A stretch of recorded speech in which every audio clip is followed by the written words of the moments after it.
Over 100 women have been killed by abusive men in the last year. But to be honest, we don't actually know the true figure of women that have been killed because, obviously all of these stats come from FOI requests that the police provide. And some of the cases will be, of course, the ones that have made the media. There are too many of these cases to be highlighted in the media in any event.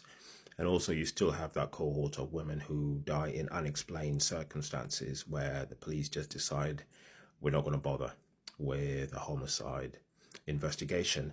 And most of these women were killed by these abusive men because they heard the word no. The women decided to take control of their lives to end an abusive relationship.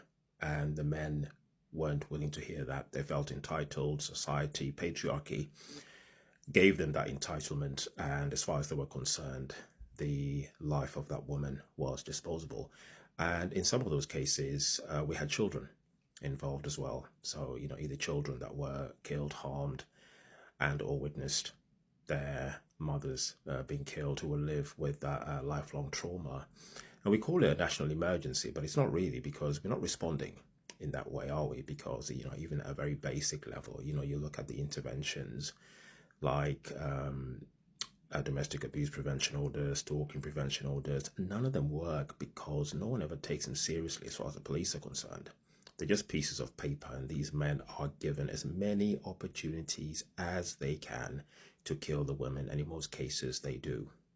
I'll tell you what would be a national emergency, though, if the headline read, 100 men have been killed by women who refused to accept a breakup in the last year. I'll tell you what would be a national emergency is there have been 100 women who've been killed by asylum seekers and immigrants in the last year.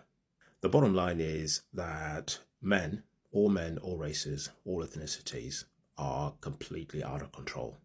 Male violence in this country and across the world, to be honest with you, has reached catastrophic levels, and patriarchy refuses to acknowledge it. The laws are still falling way behind.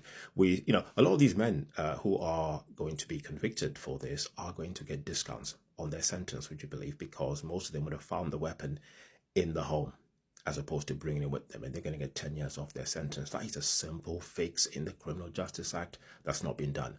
Femicide has been recognized as a crime in its own right in Italy. In the UK, not even close. So the reality is, let's not use the word national emergency unless we're behaving like it.